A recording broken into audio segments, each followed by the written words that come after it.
रामलीला में एक तरह से पदार्पण हो रहा है इस सत्र में। आप ही पूछ लीजिए।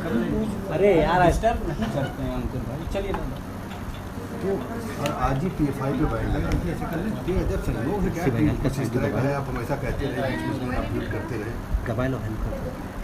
देखिए, मूलतः तो आज हम अयोध्या जी में एक जो विशेष रामलीला हो रही है उसको सपोर्ट करने के लिए, जैसा हम पिछले 2 वर्ष से आते रहे हैं, इस बार भी आए और आपसे हमारी मुलाकात तब हो रही है जब अपने भूमिका के गेटअप में है। मैं भगवान परशुराम का उसकी भूमिका में हूँ। अब दूसरी बातें जो है, देखिए हर युग में नहीं, आपने परशुराम जी का जिक्र किया, परशुराम जी का ही तो जुड़ा सवाल है ये आपसे। मैं वही कह रहा हूँ कि हर युग में जो लोग गलत करते हैं उनके ऊपर कोई ना कोई अंकुश लगाने वाला आया है, और जो PFI पे बैन लगा है वो उनकी अपनी करनी से, अपनी साजिशों से लगा है। धन्यवाद गृह मंत्री अमित शाह जी को, धन्यवाद भारत सरकार को।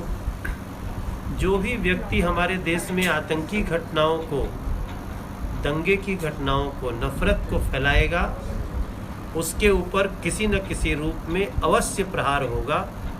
और ये PFI पे बैन का देश के समस्त नागरिक स्वागत कर रहे हैं। लेकिन कुछ लोग तो सवाल भी उठा रहे हैं कि भाई आपने RSS पे बैन नहीं किया, आपने उनको बैन नहीं किया, हिंदू संगठनों को बैन नहीं किया, PFI को बैन कर दिया। तो हर युग में असुर भी रहे हैं, हर युग में दुष्ट भी रहे हैं, अत्याचारी भी रहे हैं। तो अत्याचारियों की जो भाषा है वो ये लोग बोल रहे हैं। अब आप देखिए, जिसकी जानकारी में IED बम कैसे बनाते हैं ये सब जानकारियाँ आ रही हैं, उसके बाद भी अगर कोई उनको सपोर्ट करता है तो मैं समझता हूँ आने वाले समय में उनको भी ये देश जवाब जो न लाए बताओ। और जिस तरह से रामलीला में आप परशुराम का किरदार निभा रहे हैं, तो क्या लगता है कि परशुराम का किरदार अब मौजूदा समय में समाज को और देश को क्या संदेश दे रहा है? परशुराम एक अवतार हैं भगवान के, और परशुराम के बाद भगवान राम के अवतार की पुष्टि हुई थी जब भगवान राम ने स्वयं अपना धनुष दे करके उन्होंने कहा था कि इसको चढ़ा दो, मेरी शंका दूर करो। तो बहुत ही सुंदर प्रसंग है। कई लोगों ने परशुराम को गलत ढंग से भी परिभाषित किया है। हम आज उस पर भी प्रकाश डालेंगे अपनी इस लीला में, क्योंकि बार बार कहा जाता है कि परशुराम ने क्षत्रियों का बार बार संहार कर दिया। ये बिल्कुल गलत है।